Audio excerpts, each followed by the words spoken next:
Breathe in, breathe out. You keep me alive. You are my passion for life. Hi guys. Okay, Passions fans, I think you're just going to have to deal with the fact that I really can't be changing clothes between every video I make. So I just made a work video wearing the same outfit, and now I'm talking about Passions, and I'm separating the two because it just has to be done. If you haven't checked out my work videos yet, please do. I'm really working into it, and I kind of want to get some spice about quitting my job and figuring out what I'm going to do with the rest of my life. And I know, I just think, it's exciting. And I'll probably do videos on other things, but today is all about passions, or right now is all about passions. So today I'm going to dedicate this whole little time, passions time, to be about Ethan, Teresa, and Gwen. Okay, so we totally knew that Pilar's secret was going to come out, like, regardless of whether Teresa stayed away from Ethan or not. That is one way she's smart. She needs to find a way around it because it's definitely coming out. Like, Rebecca was chomping at the bit, so as soon as Gwen called the VIN, of course she called up Mexico and said and told Pilar told the woman where Pilar is and everything. Like, of course, and I think it's pretty silly that Gwen wants to blame Rebecca for it when she was the one that said it, and, like, she was the one that told Rebecca to do it. Gwen, you always have to fucking blame everything on everybody but yourself. You're responsible for your own life, so. Okay, so I am talking to a fictional character, but whatever, I'm excited and I know it. Now, Teresa, on the other hand, is just a bit naive. She believes in fate and all this, and then there's a fortune teller that's going to give her a bottle of potion. It's an anti-love potion, which is actually poison. Come on, Teresa. Like, she falls for this kind of crap all the time. Like, it's always Teresa who's being blackmailed from this or that, who can't do this. Why can't she just ever do anything straightforward? That's what I want to know. But I do have to say, like, what makes Gwen and Teresa think that Ethan is ever going back to Gwen? I think Ethan has finally realized that Teresa is the only one for him. So I think if Teresa tries to, like, give up Ethan, Ethan's going to be like, hells no. I, like, divorced Gwen. I don't even think Ethan wants Gwen.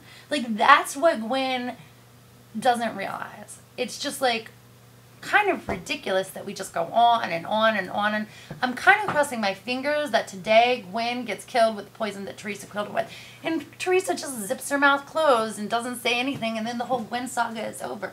But that's not really how it goes. Gwen's never dying, and this saga is never going to be over, so it's just going to be fun when little Jane finally gets her own character, and then Ethan goes away, or little Ethan goes away for like 5 seconds and comes back as like a 22-year-old.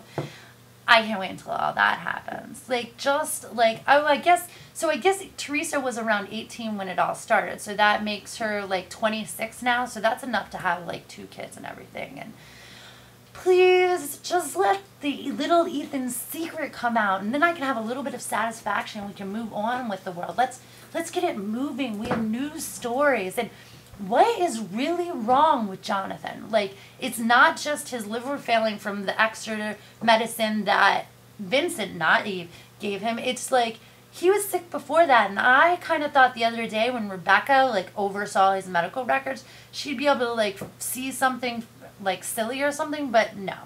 So I'm a little bit excited to find out what is actually wrong with Gwen's baby and why, because we know she didn't have that baby on the up and up, so yes. So I guess I've really got it out now. I guess if my feelings are clear that I really want some forward movement with this Ethan, Teresa, Gwen thing. Not to say that Passions hasn't been moving faster lately. I mean, I really think that things that used to take 2 weeks to happen actually happened. Like, really only on Friday did Tabby give the poison to Teresa to give to Gwen, and today, or yesterday, she actually poisoned Gwen. So that's like really choppy in the Passions world. So that is really quite exciting. Oh, and I wanted to say that I think DirecTV is doing a very good job of continuing on with the Passion stuff, and I have noticed all the changes.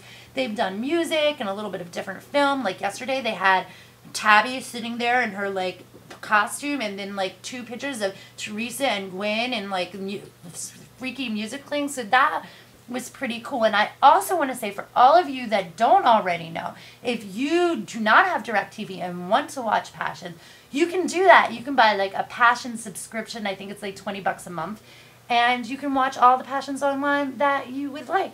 So I would highly suggest that for Passions fans without DirecTV. And you'll probably, you'll get to catch up in no time. It's totally worth it, guys. Passions is wonderful. Thank you again, DirecTV, for keeping my show alive. I guess I'll talk to you all soon on my next Passions update. Actually, I'm going to go downstairs right now and catch up on what's happened today, so I might be really excited afterwards and have to tell you more later. Thanks, guys. Bye. Breathe in, breathe out. You keep me alive. You are my passion for life.